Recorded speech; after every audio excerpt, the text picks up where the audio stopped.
Capital News with Victoria Rubadiri.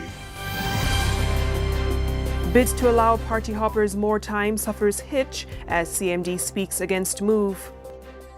Majority of Kenyans have confidence in the judiciary, new poll shows. Prime Minister lures foreign investors into the country. And AU troops bolster positions in Kismayu.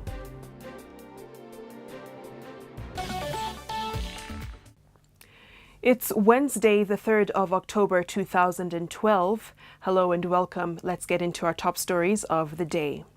An attempt by MPs to rush through Parliament changes contained in the Elections Amendment Bill, which will allow them to change parties until 45 days before the general election, has suffered a temporary setback. Deputy Speaker Farah Malim ruled it could proceed to third reading after MPs Nicholas Gumbo, John Pesa and Martin Ogindo used a provision in the standing orders which allows the Speaker to halt further debate if at least 3 MPs feel deliberations into a bill are being rushed. The move came as the Centre for Multi-Party Democracy urged the members of Parliament not to pass the bill. Chief Executive Officer Njeri Kabeberi says allowing party hopping will water down election rules intended to identify parties by their political manifestos and what they stand for.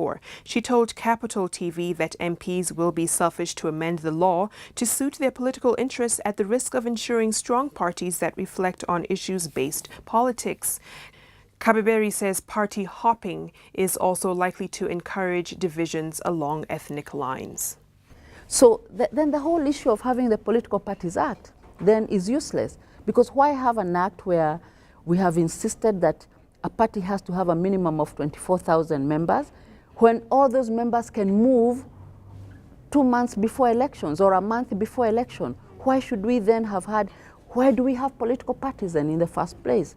So I'm hoping that the legislators will see sense and work towards the better good of this nation rather than serving their personal and selfish interests. A new poll released on Wednesday shows that majority of Kenyans have confidence in the judiciary and its leadership. The research conducted by Infotrek Research and Consulting shows that 24% of Kenyans have confidence in the courts, while 62% said that they had varied degree of trust in the courts.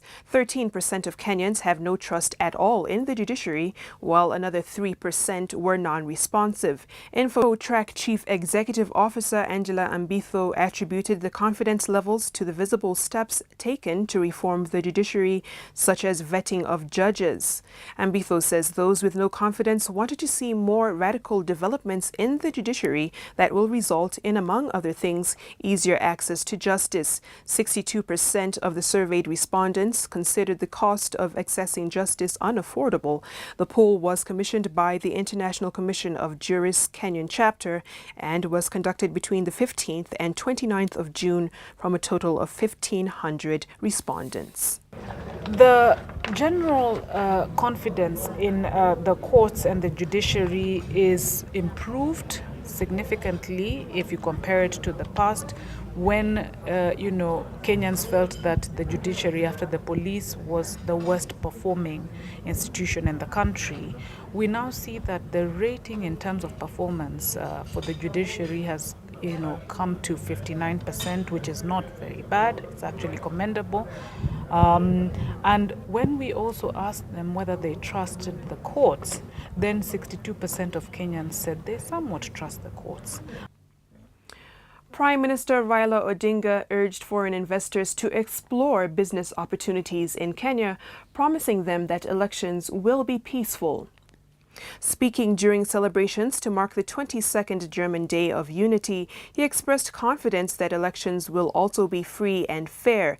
He said times had changed and aid was no longer an option to grow developing countries, but about them engaging in trade relations like wealthy economies. The Premier emphasized the need for Kenya and Germany to continue with the bilateral and mutual understanding to enhance trade and relations between the two countries. German Ambassador Margit Helwig, who praised and encouraged continued good relations between Kenya and Germany, said it is up to Kenyans to promote peaceful coexistence, which is the aspiration of her country.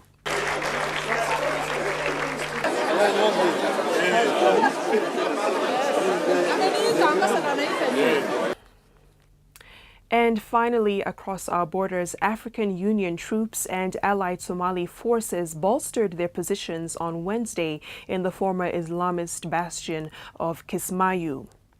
This, according to residents, a day after entering the Somali port city amid heavy explosions. Wary shopkeepers who had shut down business since Al-Qaeda-linked Al-Shabaab abandoned the city on Saturday reopened for the first time as patrols of Somali and AU forces moved through the town. The hardline Shabaab claimed responsibility for a heavy blast on Tuesday, while AU forces detonated several homemade bombs discovered as they seized control of the town's airport and harbor. Attackers also hurled a grenade into a tea shop late on Tuesday, wounding 7 people, according to residents.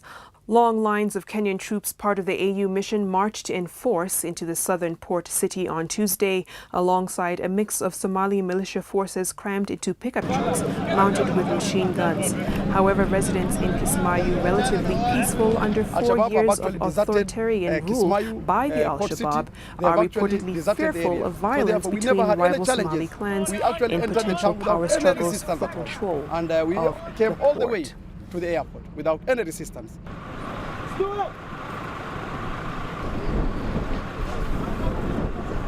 And that does it for our top stories of the day. Thank you for joining us. I'm Victoria Rubadiri.